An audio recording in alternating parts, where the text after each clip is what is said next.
चार ऐसे तरीके जो सभी पर लागू होते हैं। इन चार तरीकों से गधा और कमजोर दिमाग का स्टूडेंट भी पढ़ा हुआ कभी भूलेगा नहीं, हमेशा याद रहेगा। आप लोग जिस तरह पढ़ा हुआ भूल जाते हैं, उसी तरह कई लोगों के साथ होता है। मेरे साथ भी ऐसा बहुत बार हुआ है। टॉपर से टॉपर स्टूडेंट भी भूल जाते हैं। कई बार टॉपर स्टूडेंट भी एग्जाम के बाद सिर्फ इसलिए पछतावा करते हैं कि अरे यार मैं इतना इंपॉर्टेंट क्वेश्चन भूल गया, अरे यार मेरा 5 नंबर का क्वेश्चन छूट गया। ऐसा होता है। यदि आपको किसी भी चीज को हमेशा के लिए याद रखना है, क्वेश्चन आंसर को, पेपर हो या किसी की बातें हो, तो उसके लिए ज्यादा कुछ नहीं करना होता है। बस कुछ स्टेप्स होते हैं जिन्हें फॉलो करके आप पढ़ा हुआ हमेशा के लिए या फिर ज्यादा लंबे समय के लिए याद रख सकते हैं। 4 ऐसे तरीके बताऊंगा जिससे जल्दी याद होगा और हमेशा के लिए याद रहेगा। नंबर 1, किसी भी बात को दिमाग की गहराई तक याद रखना है ना, तो सबसे पहले एक रियलिटी जान लो कि आप लोग गूगल में या यूट्यूब में कितना कुछ टाइप करते हो, कितना कुछ सर्च करते हो, कितना कुछ देखते, सुनते हो, पढ़ते हो, लेकिन उनमें से आपको कितना याद रहता है? 1%, 2%, 5%, बस। लेकिन क्या आप जानते हैं कि जिस गूगल का इस्तेमाल आप दिनों में कई बार करते हैं, वही गूगल जब अमेरिका में अपनी मीटिंग करता है तो उस मीटिंग में मोबाइल अलाउ नहीं होता है। मोबाइल, लैपटॉप सब बंद, यहाँ तक कि गूगल भी बंद। इसके पीछे का साइंस आपको पता है?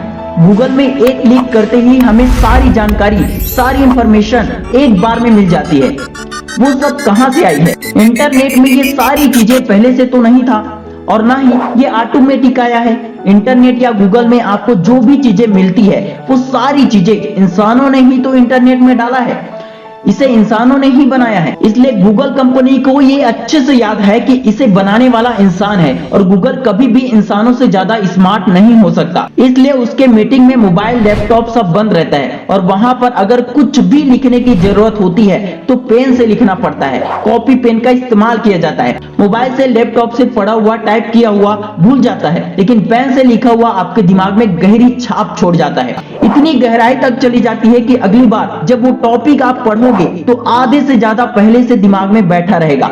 ये होती है हाथ और पेन से लिखने की पावर। आजकल तो मैंने देखा है कि कई कोचिंग सेंटर में कई टीचर्स अपने क्लास में लिखने ही नहीं देते हैं, और अगर टीचर लिखने को भी कहे तो भी स्टूडेंट नहीं लिखते। स्टूडेंट नोट्स बनाने के बजाय किसी और के नोट्स को फोटोकॉपी करवा लेते हैं या पीडीएफ निकलवा लेते हैं, या पीडीएफ से ही पढ़ लेते हैं। ना कोई मेहनत किया, ना एफर्ट लगाया, ना दिमाग का इस्तेमाल किया, बस पका हुआ खा लिया।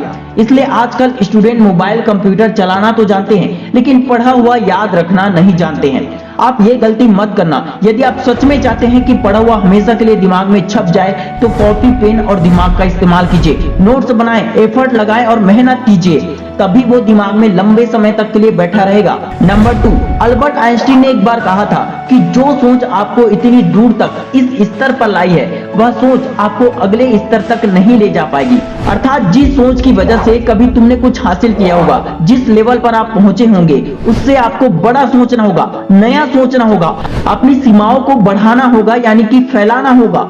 सृजनात्मक शक्ति होनी चाहिए आपके अंदर। जब आप किसी भी टॉपिक को पढ़ते हैं तो उस टॉपिक का चित्र या घटना खुद से कल्पना करने की शक्ति होनी चाहिए, और यदि पढ़कर चित्र की कल्पना ना कर सको तो चित्र को देखकर ही उसे समझकर एक्सप्लेन करने की आपके अंदर शक्ति होनी चाहिए, और नहीं है तो आप उसे डेवलप कर सकते हैं। विज्ञान का हर एक आविष्कार कल्पना करने की शक्ति का परिणाम है। जो दुनिया में दिखाई देता है उसके बारे में सभी सोच सकते हैं, पर कई चीजें नहीं होने पर भी यदि उसकी कल्पना की जाए तो उसे कहते हैं सृजनात्मक शक्ति। और जिनके पास सृजनात्मक या कल्पना करने की शक्ति होती है, जैसे Elon Musk, Steve Jobs, Thomas Edison, Einstein, तो ऐसे लोगों को कोई रोक नहीं पाता। नंबर 3, आपने कभी अपने टीचर से पूछा है कि उनके 10th में, 12th में कितने मार्क्स आए थे? कभी पूछकर देखना। बहुतों को मैंने देखा है जो आज गवर्नमेंट जॉब में है, कईयों टीचर के मार्क्स 50 से कम, 60 से कम ही होते हैं। मैंने एक टीचर को देखा है जो गवर्नमेंट स्कूल में 12th वालों को पढ़ाती है, लेकिन ग्रेजुएशन में उनके मार्क्स 44% थे।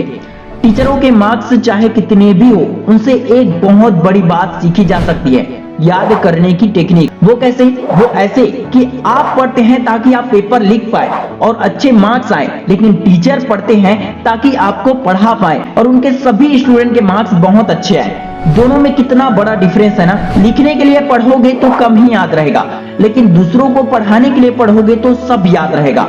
ये सोचकर पढ़ो कि मुझे किसी लड़के को समझाना है, किसी लड़की को समझाना है, गर्लफ्रेंड बॉयफ्रेंड को समझाना है, तो अंदर से पढ़ने और याद रखने की एनर्जी ऑटोमेटिक आएगी। दिमाग तेजी से ऑटोमेटिक काम करने लगेगा। तुम खुद हैरान रह जाओगे कि मुझ में इतनी क्षमता भरी हुई है और मुझे पता ही नहीं। अपने लिए ना सही, दूसरों के लिए ही सही याद तो रहेगा। इसलिए आज से दूसरों के लिए पढ़ना स्टार्ट कर दो। स्वयं भगवान भी तुम्हारी मदद करने के लिए नीचे उतर कर आएंगे। Number 4, last but not least, मैंने बहुत सारे बुक्स पढ़े, बहुत सारे सफल लोगों की कहानियां पढ़ी। उन सब की सफलता के पीछे 3 ही कारण हैं: आस्था, एकाग्रता और लगन। हमेशा खुद पर और अपने ईश्वर पर विश्वास, आस्था रखिए। ईश्वर से ऐसे प्रार्थना कीजिए कि सब कुछ उन्हीं की मर्जी से होता है और वे मेरी जिंदगी को बहुत बेहतर बनाएंगे। लेकिन अपने कर्मों के प्रति आपका फोकस, आपका लगन, आपका आत्मविश्वास, आपकी मेहनत इतना दृढ़ होना चाहिए कि सब कुछ आपके ऊपर निर्भर करता हो। विश्वास, एकाग्रता और लगन से किया गया कोई भी काम हमेशा सफलता देती है। इसलिए जब भी पढ़े, जब भी मेहनत करे, पूरी फोकस, पूरी एनर्जी, पूरे लगन के साथ पढ़े, आपको हमेशा याद रहेगा। और इतना याद भी रखे कि प्रैक्टिस और रिवीजन के बगैर आपकी सारी मेहनत बेकार हो जाती है। इसलिए रिवीजन और प्रैक्टिस करते रहे।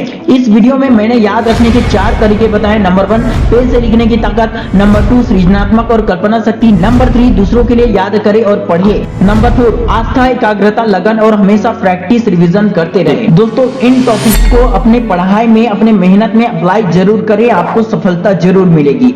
अगर ये वीडियो हेल्पफुल लगा हो तो प्लीज इस वीडियो को ज्यादा से ज्यादा दोस्तों के साथ, ज्यादा से ज्यादा फैमिली फ्रेंड के साथ शेयर कीजिए। जय हिंद, जय भारत।